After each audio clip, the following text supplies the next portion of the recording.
अब मुझे कोई फर्क नहीं पड़ता। यह वाक्य सुनने में जितना साधारण लगता है, भीतर से उतना ही गहरा, पीड़ादायक और अर्थों से भरा होता है। अक्सर यह वाक्य उस समय बोला जाता है जब सच में सबसे ज्यादा फर्क पड़ रहा होता है। यह वाक्य बेपरवाही का नहीं, बल्कि थकान, टूटन, अधूरी उम्मीदों और दबे हुए आंसू का परिणाम होता है। जब व्यक्ति बार बार समझाने के बाद भी नहीं समझ जाता, जब भावनाएं बार बार कुचली जाती हैं, जब विश्वास हर बार दरकता है, तब आत्मा एक ढाल गढ़ लेती है और वही ढाल बनकर निकलता है यह वाक्य, अब मुझे कोई फर्क नहीं पड़ता। आज खुशबू वाली बातें में हम इसी वाक्य की परतों को खोलेंगे, उन जख्मों तक पहुंचेंगे जो मुस्कान के पीछे छिपे होते हैं, और उस सच्चाई को समझने की कोशिश करेंगे जो सबसे ज्यादा चीख रही होती है। आप देख रहे हैं खुशबू वाली बातें, एक ऐसा मंच जहां शब्द केवल बोले नहीं जाते बल्कि महसूस किए जाते हैं। यहाँ हम बात करते हैं अनकहे दर्द की, अधूरी कहानियों की, टूटते रिश्तों की और उस उम्मीद की जो हर अंधेरे के बाद भी कहीं ना कहीं जीवित रहती है। यदि आप उन लोगों में से हैं जो हंसते हुए भी भीतर से बहुत कुछ सहते हैं, तो यह चैनल आपका अपना है। अब मुझे कोई फर्क नहीं पड़ता। यह वाक्य उदासीनता नहीं, आत्मरक्षा है। जब व्यक्ति बार बार चोट खाता है, तब दिल खुद को बचाने के लिए भावनाओं से ढक लेता है। यह भीतर के अंतर्नाद को छिपाने की कोशिश है। जो कहा नहीं जा सकता वही फर्क नहीं पड़ता बनकर बाहर आता है। यह थकान की भाषा है। लड़ते लड़ते, समझाते समझाते जो थक जाता है वही यह वाक्य बोलता है। यह भावनात्मक जलन का संकेत है।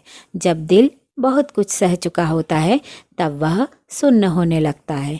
यह उम्मीद टूटने का परिणाम है। जिससे उम्मीद होती है, चोट उसी से मिलती है, और तब यह वाक्य जन्म लेता है।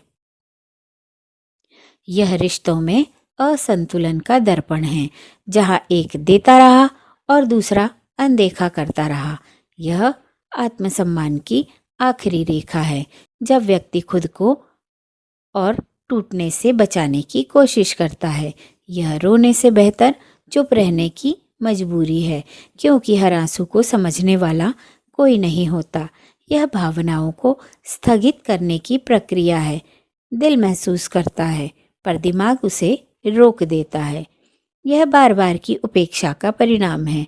अनदेखा किया जाना धीरे धीरे व्यक्ति को भीतर से खामोश कर देता है।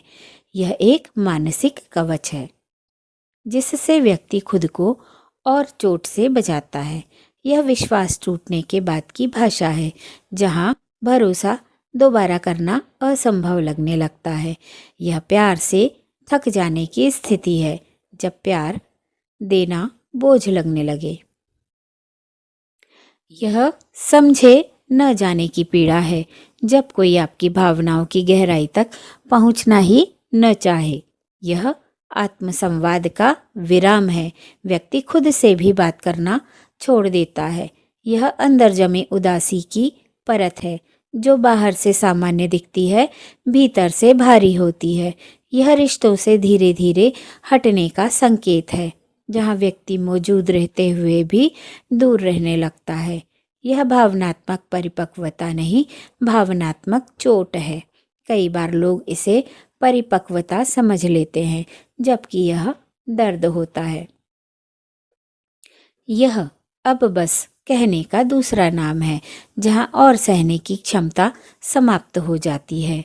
यह भीतर दबे गुस्से की शांति है।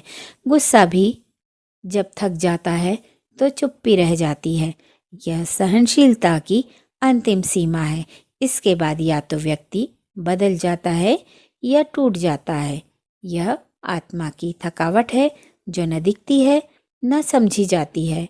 यह दिल के बंद हो जाने की शुरुआत है, जहाँ भावनाएं सुरक्षित रखने के लिए ताले लग जाते हैं।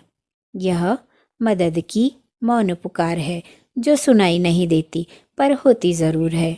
यह वाक्य नहीं, एक कहानी है, एक पूरी जीवन कथा जिसे समझे जाने की ज़रूरत है, न कि नज़रअंदाज करने की। याद रखिए, जब कोई कहे अब मुझे कोई फ़र्क नहीं पड़ता, तो शायद उसे सबसे ज़्यादा फ़र्क पड़ रहा होता है। ऐसे समय में सवाल नहीं, समझ, सहनशीलता और साथ की ज़रूरत होती है। तो प्यारे दर्शकों, आपसे एक सवाल, क्या आपने कभी यह वाक्य बोला है, अब मुझे कोई फ़र्क नहीं पड़ता? अगर बोला है तो सच में उस समय आपके दिल में क्या चल रहा था? कमेंट में अपनी भावना साझा कीजिए। शायद आपकी बात किसी और के दर्द को शब्द दे दे। जय श्री राम।